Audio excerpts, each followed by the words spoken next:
નમસ્કાર વિદ્યાર્થી મિત્રો, તમે છો મિત્રના સાથે. મિત્રો, લાસ્ટ ડેઝ રિવિઝનની ટાર્ગેટ સિરીઝમાં ફરી એક વખત આપનું હાર્દિક સ્વાગત કરું છું. મિત્રો, આજે આપણે ઉદ્વિકાસ વિશે ચર્ચા કરવાની છે. મિત્રો, બહુ અગત્યનો ટૉપિક છે. આમ તો આ વર્ષે તમારા 30% સિલેબસમાં બાદ થઈ ગયેલ છે, બરાબર છે, પરંતુ નીટમાં તો પૂછી શકાય છે. એટલે નીટ માટે જે બહુ અતિ અગત્યના મુદ્દાઓ છે તેને આપણે આવરી લીધેલા છે. તમે વિદ્યાર્થીઓએ આ અભ્યાસ ન કરેલ હોય તો પણ કાંઈ વાંધો નહીં. આજના વિડીયોમાં જો છેલ્લે સુધી વ્યવસ્થિત અભ્યાસ કરશો તો આ ચેપ્ટરમાંથી જેટલા પ્રશ્નો પૂછાય છે તે 100% તમને આવડી જશે. ક્લિયર? તો પ્રોપરલી ધ્યાન આપજો. શરૂઆત કરીએ ઉદ્વિકાસ. તો મિત્રો, આ જે જીવવિજ્ઞાનની શાખા છે તેમાં જીવનના સ્વરૂપોના પૃથ્વી પરના ઇતિહાસનો અભ્યાસ છે. એટલે કે પૃથ્વી પર પહેલાંના સમયે શું જોવા મળતું અને એ ઇતિહાસને ધ્યાનમાં રાખી અને આજે જે સજીવો જોવા મળે છે તેના વિશેની વાત છે, બરાબર છે. સરળ રીતે વાત કરીએ તો ક્રમિક વિકાસ એટલે ઉદ્વિકાસ, બરાબર છે. સજીવોમાં કે તેના રચના અને બંધારણમાં જે ક્રમિક ઉદ્વિકાસ જોવા મળે છે એ એક પ્રકારે વિકાસ જ છે, બરાબર છે, જે ક્રમિક થતો હોય છે. એટલા માટે એમ કહી શકીએ કે સજીવોના લક્ષણોમાં પેઢી દર પેઢી જે ફેરફારો થતા રહે છે એ ઉદ્વિકાસ દર્શાવે છે. એની વ્યાખ્યા કેમ આપી શકાય? તો સાદા અને સરળ સજીવોનું જટિલ સ્વરૂપમાં જે ધીમું, વ્યવસ્થિત અને પ્રગતિકારક પરિવર્તન થાય છે એ ઉદ્વિકાસ સૂચવે છે, બરાબર છે. 3 શબ્દો ખાસ યાદ રાખવાના છે: ધીમી પ્રક્રિયા છે, વ્યવસ્થિત એકધારી થતી પ્રક્રિયા છે અને પ્રગતિકારક છે. એટલે કે પોઝિટિવ સાઈડ, સુધારા સાઈડ થતી પ્રક્રિયા છે, બરાબર છે.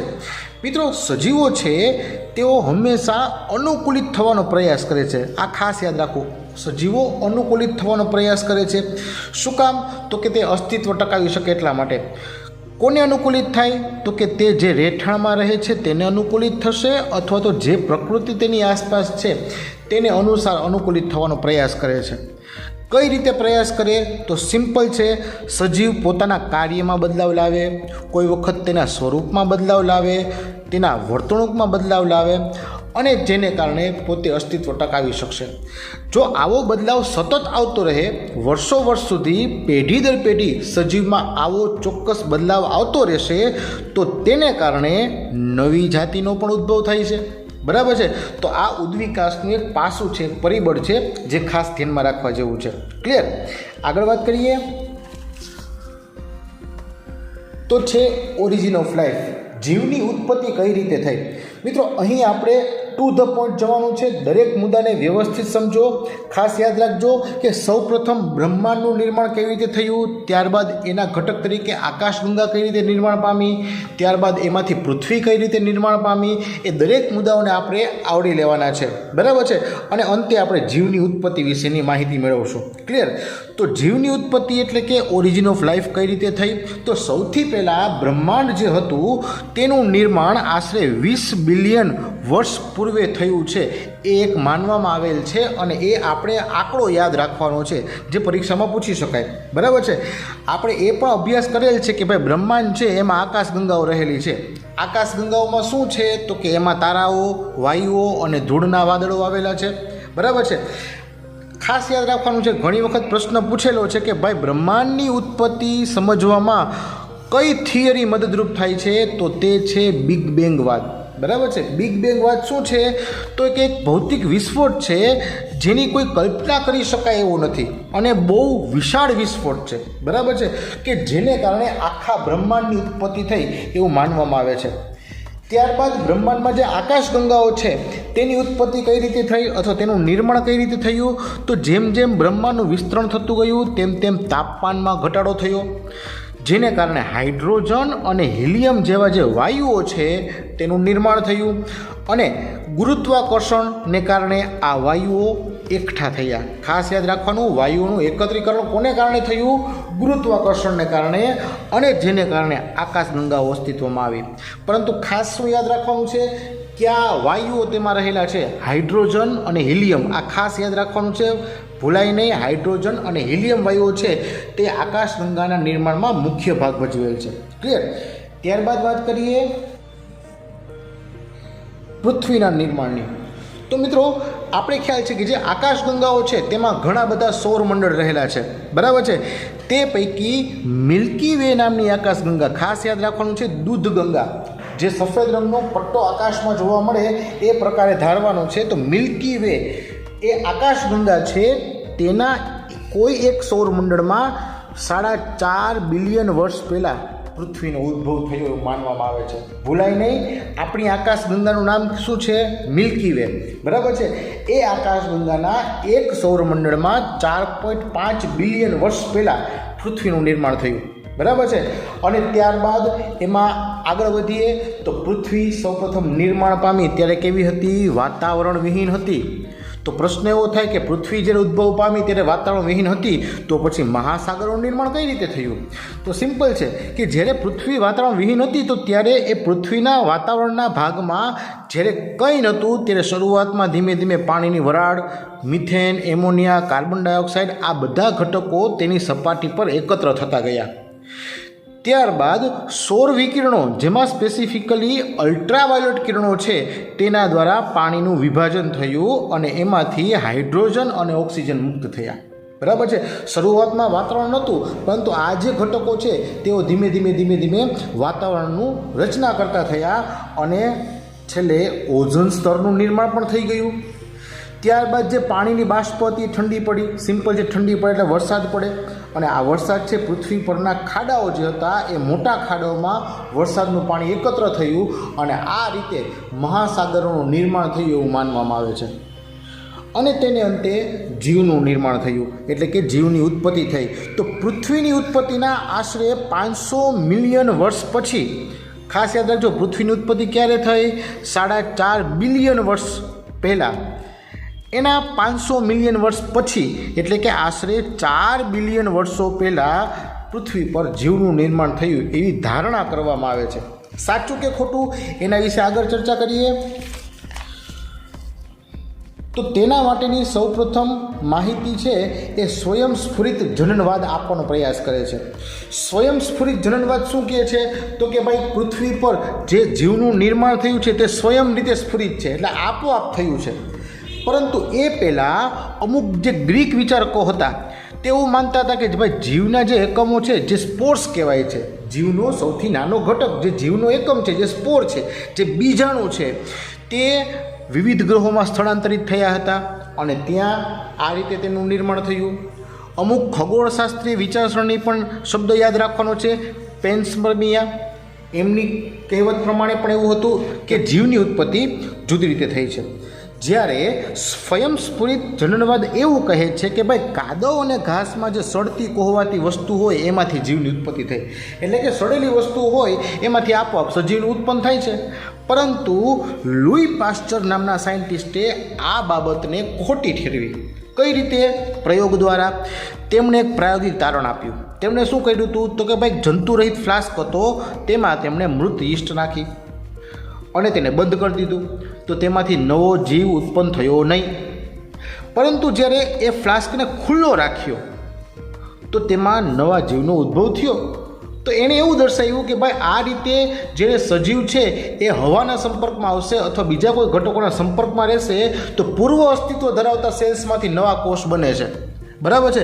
તો આ પ્રાયોગિક તારણના આધારે એમણે એવું કહ્યું કે ભાઈ જીવની ઉત્પત્તિ સ્વયંસ્ફુરિત નથી થઈ. ક્લિયર? ત્યારબાદ ઘણી બધી સંકલ્પનાઓ આવી, તેની વાત પણ કરી લઈએ. તો ત્યારબાદ આવી ઓપેરિન અને હાલ્ડેનની સંકલ્પનાઓ. તેમણે જીવનો રાસાયણિક ઉદ્વિકાસ થયો છે એવું સમજાવ્યું. તો મિત્રો પ્રશ્ન યાદ રાખવાનો થાય, પ્રશ્ન જો વિકલ્પમાં પૂછે કે જીવનો રાસાયણિક ઉદ્વિકાસ થયો એવું કોનું માનવું હતું? તો કે ઓપેરિન અને હાલ્ડેનનું. એમણે બે પ્રકારે આ ઉદ્વિકાસ થયો હોય તેવું ધારેલું. એક તો જૈવિક રીતે અને બીજું રાસાયણિક રીતે. જૈવિક રીતે કે જેમાં કાર્બનિક ઘટકોનો સમાવેશ થયો હતો એટલે કાર્બનિક ઉદ્વિકાસ પણ કહેવાયું. એનો મતલબ એવો હતો કે જેમાં પૂર્વ અસ્તિત્વ ધરાવતા જે અજૈવિક કાર્બનિક ઘટકો છે તેમાંથી કાર્બનિક ઘટકોનું નિર્માણ થયું. અને બીજો વાત એવું કહે છે કે ભાઈ જે અકાર્બનિક ઘટકો હતા તેમાં એકત્રીકરણ થયું અને તેમાંથી કાર્બનિક અણુ અસ્તિત્વમાં આવ્યા. એટલે આ રીતે આ બે પદ્ધતિ, આ બે રીત દ્વારા એવી સંકલ્પના સ્પષ્ટ થાય છે કે ભાઈ જીવનો ઉદ્વિકાસ એ રસાયણમાંથી થયો છે. બરાબર છે. હવે એ સાચું કઈ રીતે સાબિત થાય? તો કે એનો પ્રાયોગિક પુરાવો પણ છે. રાસાયણિક ઉદ્વિકાસનો કોણે આપ્યો? મિલરે. એટલા માટે મિલરનો પ્રયોગ અત્યંત અગત્યનો છે, ખાસ યાદ રાખવા જેવું છે અને એ સર્વ સ્વીકૃત પણ છે અને અત્યારે આપણે તેને સ્વીકારીએ પણ છીએ. બરાબર છે. SL મિલર 1953માં તેમણે આ પ્રયોગ કરેલો. તેમણે શું કર્યું તો કે પૃથ્વીનું જે આદિ વાતાવરણ હતું ને તેવું જ વાતાવરણ પ્રયોગશાળામાં ઊભું કર્યું. ફ્લાસ્કની અંદર, બંધ ફ્લાસ્કમાં તેમણે મિથેન, હાઇડ્રોજન, એમોનિયા અને પાણીની વરાળ, જો ગેસ લખ્યું છે H2O ગેસ છે, બરાબર છે, પાણીની વરાળને ભેગા કર્યા. 800°C તાપમાને તેમને ગરમી આપી અને જોયું તો તેમાં અંતે એમિનો એસિડનું નિર્માણ થયું હતું. બાજુની ઇમેજમાં તમે જોઈ શકો છો એ પ્રયોગની પદ્ધતિ કઈ રીતે ગોઠવેલ છે. એ જ રીતે અન્ય વૈજ્ઞાનિકોએ પ્રયોગ કર્યા અને શર્કરા, ચરબી, નાઇટ્રોજન બેઝ અને રંજક દ્રવ્યનું નિર્માણ કર્યું. તો આ રીતે સાબિત થયું કે ભાઈ આ રીતે જે અકાર્બનિક કેમિકલ્સ છે, જે સંયોજનો છે એ રાસાયણિક ઘટકોને ભેગા કરવામાં આવે છે તો આ રીતે સજીવના ઘટકોની ઉત્પત્તિ થાય છે. એટલે સિદ્ધાંત કેવો બન્યો? સ્વીકૃત. આ ખાસ યાદ રાખવાનું છે. બરાબર? ઓકે, નેક્સ્ટ વાત કરીએ જૈવિક ઉદ્વિકાસની. તો પ્રથમ અકોષીય જીવની ઉત્પત્તિ 3 બિલિયન વર્ષ પહેલાં થઈ એવું માનવામાં આવે છે. ખાસ યાદ રાખજો, અકોષીય જીવ, કોષ વગરનો.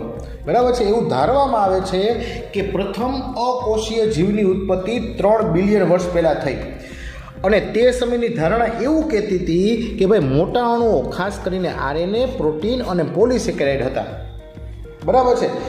200 મિલિયન વર્ષ પહેલાં સુધી કોઈ પણ કોષીય જીવ અસ્તિત્વમાં નહોતો. ખાસ યાદ રાખજો, 3 બિલિયન વર્ષ પહેલાં જે અકોષીય જીવ બની ગયો, આવા મોટા મોટા અણુઓ નિર્માણ પામ્યા, પરંતુ મોટા અણુના નિર્માણ પછી પણ કોષીય જીવની ઉત્પત્તિ નથી થઈ. એ તો 200 મિલિયન વર્ષ પહેલાં પણ નથી થઈ. ત્યારબાદ ઉદ્વિકાસીય પરિણામોને આધારે એક કોષીય જીવોને પાણીમાં વસતા હોય તેવા જીવની સૌ પ્રથમ ઉત્પત્તિ થઈ એવી ધારણા છે. બરાબર છે. તો પ્રશ્ન એવો થાય કે તો જીવની ઉત્પત્તિ થઈ કઈ રીતે? એક એનો બીજો વાદ પણ છે અને તે છે વિશિષ્ટ સર્જનવાદ. મિત્રો, દરેકે દરેક મુદ્દા થોડાક કંટાળાજનક લાગશે કારણ કે દરેકે દરેક મુદ્દાઓ ક્લેશ થઈ જશે, અંદરો અંદર ભેગા થઈ જશે, પરંતુ ખાસ સમજવાનું છે દરેકે દરેક મુદ્દાનો કોઈ એક શબ્દ પકડશો તો આપોઆપ તમને તેની માહિતી આવડતી જશે. વિશિષ્ટ સર્જનવાદ શું કહે છે? તો કે વિશિષ્ટ સર્જનવાદમાં 3 શક્યતાઓ દર્શાવેલી છે. પહેલી શક્યતા એવું છે કે ભાઈ જે અત્યારે સજીવો જોવા મળે છે એ બધા આ જ સ્વરૂપે પહેલાં હતા. અત્યારે જે સ્વરૂપમાં છે ને એ જ સ્વરૂપમાં પહેલાં હતા. બીજું શક્યતા એવું કહે છે કે ભાઈ જે ઉત્પત્તિના સમયે જૈવ વિવિધતા હતી એ જ જૈવ વિવિધતા ભવિષ્યમાં પણ હોવા મળશે. અને ત્રીજું, પૃથ્વી 400 વર્ષ જૂની છે. આવી શક્યતાઓ વિશિષ્ટ સર્જનવાદમાં આપેલ હતી. પરંતુ ત્યારબાદ ચાર્લ્સ ડાર્વિનના મતે જે ઉદ્વિકાસની વાત આવી તે થોડીક સ્વીકાર્ય જેવી હતી. જ્યારે ડાર્વિન હતા એ HMS બીગલ નામના જહાજમાં સફર કરવા નીકળ્યા હતા. બરાબર છે. ખાસ નામ યાદ રાખવાનું છે, HMS બીગલ એ જહાજનું નામ છે. જ્યારે ચાર્લ્સ ડાર્વિન નીકળ્યા હતા જહાજમાં તો અલગ અલગ વિસ્તારોમાં જે અલગ અલગ ભૌગોલિક પરિસ્થિતિઓ હતી ત્યાં તેમણે સજીવો વચ્ચેની સમાનતા અને અસમાનતાનો અભ્યાસ કર્યો, તેનું નિરીક્ષણ હતું. તો શું જોયું કે ભાઈ પૃથ્વી પરના સજીવો છે એકબીજા સાથે સમાનતા ધરાવે છે એક યા બીજી રીતે.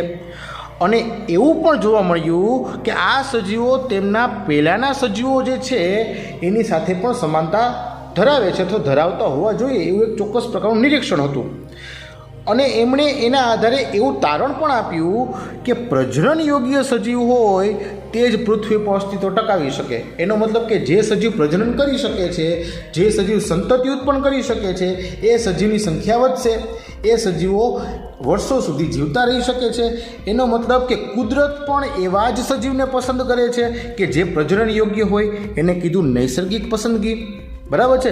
જે ઉદ્વિકાસની પ્રક્રિયા છે એવું ડાર્વિનનું માનવું હતું કે ભાઈ નૈસર્ગિક પસંદગી છે ઉદ્વિકાસની પ્રક્રિયા છે.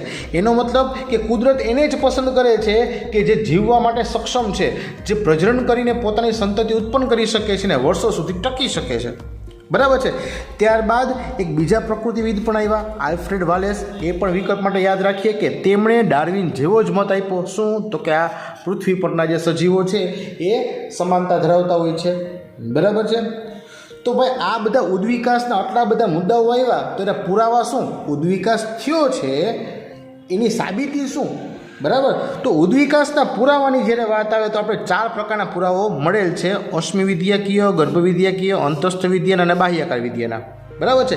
4 વિશે આપણે ડિટેલમાં અભ્યાસ કરવાનો છે. પહેલાંની વાત કરીએ તો સૌપ્રથમ અશ્મિ વિદ્યાકીય પુરાવા. મિત્રો, અશ્મિ એટલે તમને ખ્યાલ છે કે ભાઈ ખડકોમાં જે જીવંત સ્વરૂપો રહેલા છે, જે સજીવો દટાઈને મરી ગયેલા છે, તો એ સજીવોનું જે જીવન સ્વરૂપ છે એ ખડકો વચ્ચે સખત ભાગમાં એમનેમ જળવાઈ રહ્યો છે. બરાબર છે. તો એ જીવન સ્વરૂપનો સખત ભાગ એટલે અશ્મિ. બરાબર છે. જે તે સમયે એ સજીવનો ઉદ્વિકાસ દર્શાવે. જે સમયે સજીવ એ ખડકમાં દટાઈ ગયા હશે એ સમયે તે ઉદ્વિકાસની કઈ સ્થિતિમાં છે એ અશ્મિ દ્વારા આપણે જાણી શકીએ છીએ. દાખલા તરીકે ડાયનોસોર. બરાબર છે. ડાયનોસોરના જે આપણે અશ્મિઓ મળ્યા છે તેના આધારે ખ્યાલ આવ્યો કે ડાયનોસોરનું શરીર કેવડું હતું, કયા પ્રકારના વાતાવરણમાં જીવતા હશે અથવા કયા પ્રકારની તેની શરીર રચના હશે. બરાબર છે. એ આપણે ખ્યાલ આવ્યો છે અશ્મિને આધારે જ. બરાબર. તો એ કહેવાશે અશ્મિ વિદ્યાકીય પુરાવા.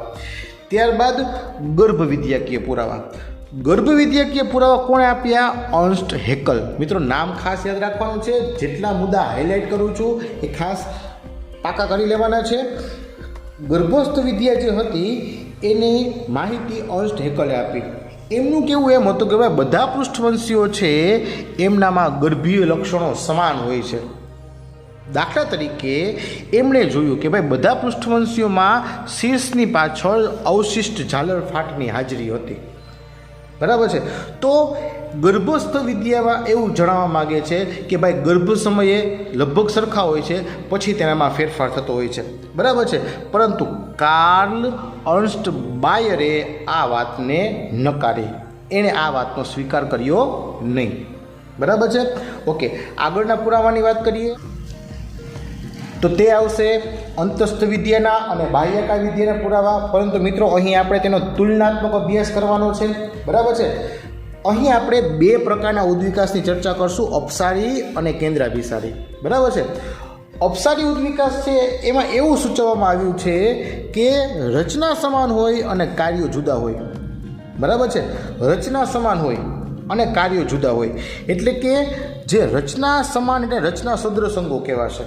દાખલા તરીકે વાત કરીએ તો કે ભાઈ વેલ છે, ચામાચીડિયા છે, ચિત્તો અને મનુષ્ય છે, એના અગ્ર ઉપાંગોની વાત કરીએ તો તેમની રચના સમાન પરંતુ કાર્ય કેવા છે? જુદા. રચના સમાન એટલે શું? તો કે ભાઈ અગ્ર ઉપાંગ અસ્થિનું જ રૂપાંતર થયું છે, પરંતુ કાર્ય શું? તો કે ભાઈ વેલમાં છે તરવા માટે હશે, ચિત્તામાં છલાંગ લગાવવા માટે છે, ચામાચીડિયામાં છે એમાં ઉડવા માટે છે, અને મનુષ્યમાં અગ્ર હાથ છે.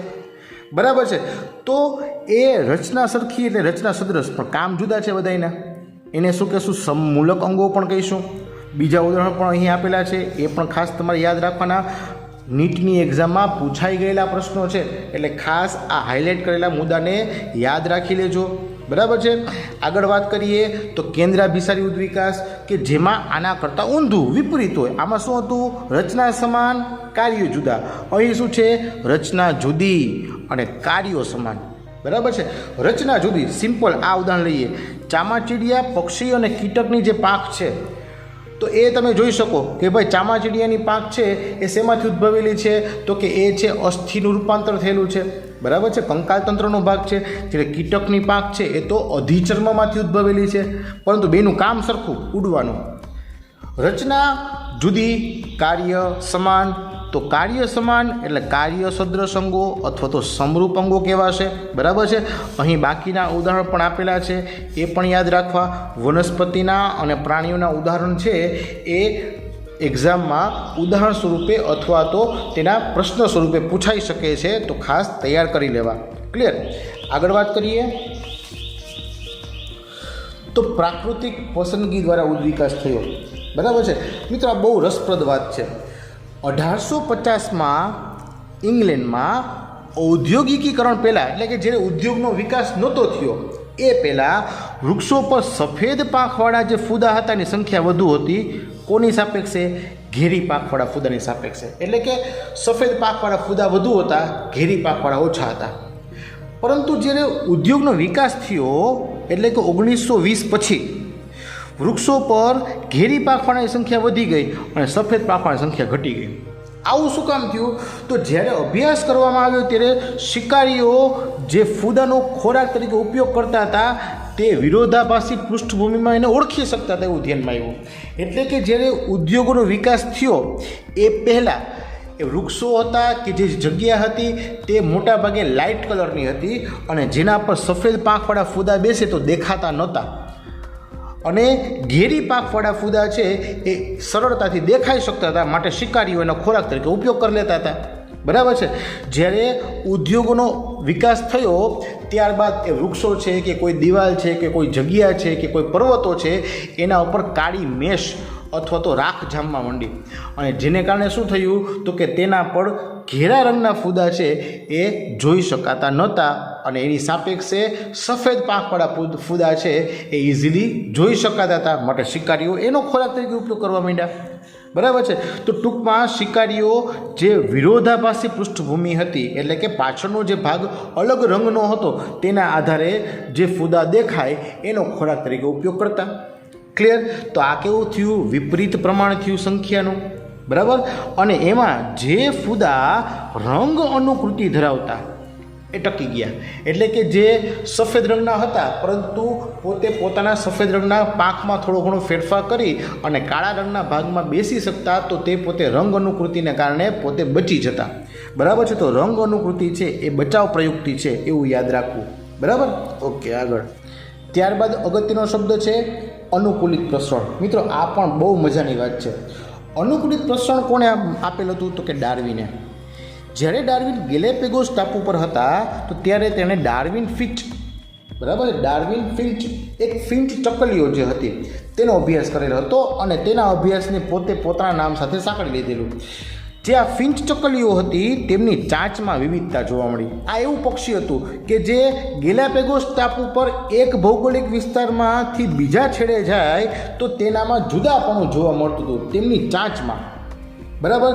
અમુક બીજાહારી હતા, અમુક કીટભક્ષી હતા, શાકાહારી હતા, તો તેમની ચાંચમાં વિવિધતા જોવા મળી. તમે ઇમેજમાં પણ જોઈ શકો છો. બરાબર છે. તો આ જે ચાંચમાં જે વિવિધતા જોવા મળી એ શું દર્શાવે છે? તો કે ભાઈ એક વિસ્તારમાંથી બીજા વિસ્તારમાં જાય, પ્રસરણ થાય ત્યારે અનુકૂલન સાધે છે. જેવી જરૂરિયાત એ અનુસાર અનુકૂલન સાધતા ગયા તો એને શું કીધું? અનુકૂલિત પ્રસરણ. બરાબર. પ્રસરણ થયું અને અનુકૂલન સધાતું ગયું. બરાબર. જરૂરિયાત પ્રમાણે અનુકૂલન સાધ્યું. બીજા ઉદાહરણની વાત કરીએ તો ઓસ્ટ્રેલિયન માર્સુપિયલ કોથળીધારી જે સજીવો છે એમાં પણ વિસ્તાર પ્રમાણે ભિન્નતા જોવા મળી.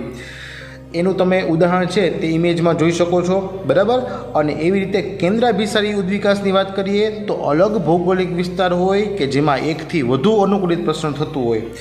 દાખલા તરીકે જરાઈજ વરુ અને ટાસ્માનિયન વરુ, આ પણ નામ યાદ રાખવાના. એની ઇમેજ પણ બાજુમાં દર્શાવેલ છે. ક્લિયર? ઓકે. હવે વાત કરીએ ઉદ્વિકાસ માટેનો એક નવો વાદ લેમાર્કે આપેલો હતો, એટલે કે લેમાર્કવાદ. બરાબર છે. લેમાર્ક નામના સાયન્ટિસ્ટે આપેલો હતો. તેમણે સજીવ સ્વરૂપોનો ઉદ્વિકાસ દર્શાવ્યો. એવું શું હતું? તો કે એમણે એવું કહ્યું કે ભાઈ સજીવ છે તેમાં જરૂરિયાત પ્રમાણે અનુકૂલન થતું જાય અને એ પ્રમાણે ઉદ્વિકાસ થાય. ઉદાહરણ તરીકે તેમણે જીરાફમાં જે લાંબી ગરદન છે ને એની માહિતી આપી. તેમણે એવું કહેલું કે ભાઈ જીરાફ છે એને વૃક્ષો પર અથવા તો ઊંચા પાંદડા જેમ જેમ ખવાતા ગયા તેમ તેમ વધુ ઊંચા પાંદડા ખાવા માટે તેઓ લાંબી ડોક કરતા અને જેને કારણે ધીમે ધીમે તેની ગરદનમાં લંબાઈમાં વધારો થયો અને તેની પછીની પેઢીમાં આ લક્ષણ આપોઆપ ઉતરી આવ્યું. બરાબર છે. ટૂંકમાં અનુકૂલનને ધ્યાનમાં રાખીને તેનામાં ગરદનમાં વિકાસ થયો, પરંતુ પછીથી આ વાદ અસ્વીકૃત બન્યો કે આવું કોઈ શક્ય નથી. ત્યારબાદ વિકૃતિવાદ આવ્યો. લેમાર્કે આપ્યો એવી રીતે વિકૃતિવાદ આપ્યો યુગોદ્વ્રીસે. યુગોદ્વ્રીસે શું કહ્યું? તો કે એમણે ઇવનિંગ પ્રાઇમરોઝ એના પર પ્રયોગો કર્યા અને વિકૃતિ છે તે ઉદ્વિકાસ માટે જવાબદાર છે એવું સાબિત કરી આપ્યું. બરાબર છે. અને એના આધારે પછી એક સિદ્ધાંત પણ ભણવાનો છે, પરંતુ અહીં ખાસ યાદ રાખવાનું છે કે માત્ર આ એક જ શબ્દ તમારે વિકલ્પ માટે યાદ રાખવાનો છે. બરાબર. ત્યારબાદ અતિશય અગત્યનું નીટની પરીક્ષામાં દર વખતે પૂછાય છે એવો સૌથી અગત્યનો મુદ્દો છે તો તે આ છે જનનિક સંતુલન સિદ્ધાંત અથવા જનનિક સંતુલન થિયરી, જે હાર્ડી વેઇનબર્ગ સિદ્ધાંતના નામથી પણ પ્રચલિત છે. ખાસ યાદ રાખવાનું છે હાર્ડી વેઇનબર્ગ સિદ્ધાંત. બરાબર છે। એ શું દર્શાવે છે તો કે એ એવું કહે છે કે ભાઈ વસ્તીમાં વૈકલ્પિક કારકોની જે આવૃત્તિ હોય તે સ્થિર રહે અને પેઢી દર પેઢી સુધી અચળ રહે। વૈકલ્પિક કારકો દાખલા તરીકે પી અને ક્યુ હોય તો તેની આવૃત્તિ સ્મોલ પી અને સ્મોલ ક્યુ થાય અને હંમેશા કેવી રીતે અચળ રહે, સ્થિર રહે, પરમેનન્ટલી। બરાબર છે।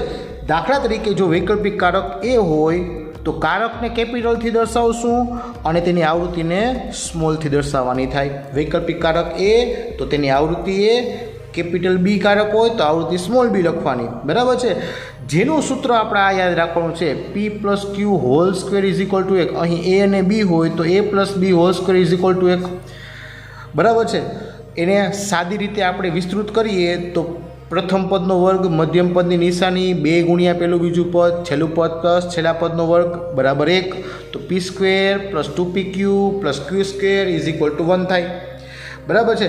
આ ખાસ બંને સૂત્રો આપણે યાદ રાખવાના છે, એના આધારે દાખલા સ્વરૂપના પ્રશ્નો પૂછાઈ શકે। બરાબર છે। જ્યારે આ સિદ્ધાંત એટલે કે આ જે થિયરી છે, જનનિક સંતુલન થિયરી છે, એમાં જ્યારે કોઈ ખલેલ થાય તો જ ઉદ્વિકાસ થાય, એવો એક સિદ્ધાંત પણ અસ્તિત્વમાં આવ્યો। બરાબર છે। હાર્ડી વેઇનબર્ગનું શું કહેવું હતું કે ભાઈ જનનિક સંતુલન થિયરી છે એ જનીનની સંતુલા જાળવી રાખે છે, પરંતુ જ્યારે એમાં ખલેલ પહોંચે ત્યારે ઉદ્વિકાસ થાય છે। બરાબર છે। હવે આ ઉદ્વિકાસ થવા માટે જવાબદાર પરિબળો કયા એની પણ વાત કરી લઈએ। તો જેમ હમણાં વાત કરી કે ભાઈ જનનિક સંતુલનમાં ખલેલ પહોંચે તો ઉદ્વિકાસ થાય। બરાબર છે। તો ઉદ્વિકાસ માટે જવાબદાર ઘટકો ક્યાં ક્યાં તો કે તો ભાઈ જનીનનું સ્થળાંતર થાય, જનીન પ્રવાહ, એટલે કે એક વસ્તીમાંથી અમુક જનીનના સજીવો બીજી વસ્તીમાં વયા જાય। બરાબર છે। તો જનીનનું શું થયું? સ્થળાંતરણ થયું। બીજું જીનેટિક ડ્રિફ્ટ એટલે કે જનીનિક વિચલન થાય। જનીનિક વિચલનમાં શું થાય તો ભાઈ મોટો બધો ફેરફાર થઈ ગયો આખી વસ્તીમાં। બરાબર છે। અને નવી જ કોઈ જાતિ ઉદ્ભવી અને નવી જાતિ ઉદ્ભવે છે તેની અસર જોવા મળી તો તેને શું કહેશું આપણે? સ્થાપક અસર અથવા તો ફાઉન્ડર અસર, ફાઉન્ડર ઇફેક્ટ। બરાબર છે। કોઈ પણ શબ્દ પૂછી શકાય, 3 શબ્દ યાદ રાખવાના છે। જનીનિક વિચલનમાં જે નવી જાતિ કોઈ ઉદ્ભવે છે ત્યારે આ પ્રકારની અસર જોવા મળે છે। ત્યારબાદ વિકૃતિની વાત આપણે આગળ કરેલ જ છે।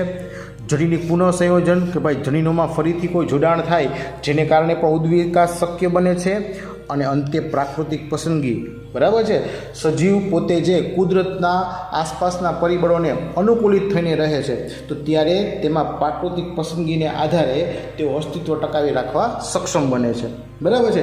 તેના 3 આલેખ આપણે યાદ રાખવાના છે, સ્થિરતાનો, દિશાકીય ફેરફારનો અને ભંગાણજનક ઉદ્વિકાસનો। બરાબર છે। તો એ ત્રણેય આલેખ છે એ ઉદ્વિકાસીય પરિબળોનું સૂચન કરે છે।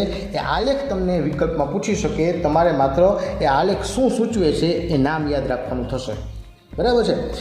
ત્યારબાદ મિત્રો આપણે જે વાત કરવાની છે તે ઉદ્વિકાસના સંક્ષિપ્ત અહેવાલની। તો અહીં એક કોષ્ટક દર્શાવું છું। એ કોષ્ટકમાં જેટલી માહિતી છે એ દરેક માહિતી સ્પેશિયલ વિકલ્પ તરીકે તમારે યાદ રાખવાની છે। ફોર એક્ઝામ્પલ અહીં તમને 20 BY આપેલ છે એટલે બિલિયન યર્સ અગો, એટલે કે 20 બિલિયન વર્ષ પહેલાં। બરાબર, બ્રહ્માંડની ઉત્પત્તિ થઈ। ત્યારબાદ આપણે દૂધગંગાની વાત કરી હતી એ આવી ગયું। અહીં જે અમુક મુદ્દાઓ છે એ રિપીટ કરેલા છે, બાકી અમુક જે નીચે મુદ્દાઓ આપેલા છે, દાખલા તરીકે 500 મિલિયન યર્સ અગો, બરાબર, 350, 320, 265, એ દરેક મુદ્દાઓ અલગથી અંદર સમજાવેલા નથી, પરંતુ આ મુદ્દાઓ અહીં તમારે યાદ રાખવાના છે। બરાબર છે। એ દરેક મુદ્દા છે એ સ્પેસિફિક અલગ એક વિકલ્પ તરીકે છે એ સમજીને તમારે તૈયાર કરવાનું છે। અને મનુષ્યનો વિકાસ કઈ રીતે થયો, મનુષ્યની ઉત્પત્તિ અને ઉદ્વિકાસ કેવો થયો, એને આધારે અમુક ચોક્કસ સમય, જે તે સમયે જે મનુષ્ય હતા તેમના ચોક્કસ પ્રકાર એટલે કે નામ, કયા સ્થળે જોવા મળ્યા હતા, તેમના મગજની ક્ષમતા શું છે અને લક્ષણો શું છે એનું કોષ્ટક પણ અહીં દર્શાવેલ છે। તો અહીં MYA એટલે મિલિયન યર્સ અગો, બરાબર છે, 15 મિલિયન યર્સ અગો ડ્રાયોપિથેક્સ અને રામાપિથેક્સ હતા। બરાબર છે। ત્યારબાદ 3 થી 4 મિલિયન વર્ષો પહેલાં માનવ જેવા પ્રાઇમેટ્સ જોવા મળ્યા ઇથોપિયા અને ટાન્ઝાનિયામાં, પૂર્વ આફ્રિકાના પ્રદેશમાં। બરાબર, કે જે 4 ફૂટથી ઊંચા ન હતા પરંતુ સીધા ચાલતા હતા। ત્યારબાદ 2 મિલિયન વર્ષ પહેલાં ઓસ્ટ્રેલોપિથેકિન્સ જોવા મળ્યા જે પૂર્વ આફ્રિકાના ઘાસના મેદાનમાં જોવા મળ્યા। ત્યારબાદ હોમો હેબિલિસ, ત્યારબાદ હોમો ઇરેક્સ, નિએન્ડરથલ માનવ, હોમો સેપિયન્સ, આધુનિક હોમોસેપિયન્સ એટલે આપણે સૌ, બરાબર છે. તો આ દરેકે દરેકના લક્ષણો પણ તમારે યાદ રાખવાના છે, કારણ કે આ લક્ષણો છે એ જો પ્રશ્ન તરીકે વિકલ્પમાં પૂછાય તો તમારે એનો આન્સર આ કોષ્ટકમાંથી જ તૈયાર કરેલો હશે તો ઇઝીલી તમને આવડી જશે, બરાબર છે. ત્યારબાદ પ્રાગ ઐતિહાસિક ગુફાકલાનો વિકાસ ક્યારે થયો? તો 18,000 વર્ષ પૂર્વે. અને અંતે કૃષિની શરૂઆત અને માનવ વસાહતની શરૂઆત ક્યારથી થઈ? તો આશરે 10,000 વર્ષ પૂર્વે થઈ, બરાબર છે. તો મિત્રો આ આખું ઉદ્વિકાસનું ચેપ્ટર એકદમ શોર્ટમાં બહુ ઝડપથી અડધી કલાક જેટલા સમયગાળામાં તમારી સામે રજૂ કરેલ છે. માત્ર 35 મિનિટનો સંપૂર્ણ સમય કાઢી વ્યવસ્થિત દરેકે દરેક મુદ્દાને સમજશો, જરૂરી મુદ્દાઓને નોટ ડાઉન કરી લેશો તો આમાંથી જે પ્રશ્નો નીટમાં પૂછાય છે એ તમે ઇઝીલી સોલ્વ કરી શકશો. ક્લિયર? તો મિત્રો આ પ્રયાસને બીજા વિદ્યાર્થીઓ સુધી પણ પહોંચાડજો, તમે પણ વ્યવસ્થિત તૈયારી કરજો. નેક્સ્ટ લેક્ચરમાં આપણે નવા વિડીયો સાથે મળીશું. ત્યાં સુધી વાંચતા રહેજો, તૈયારી કરજો. જય હિન્દ.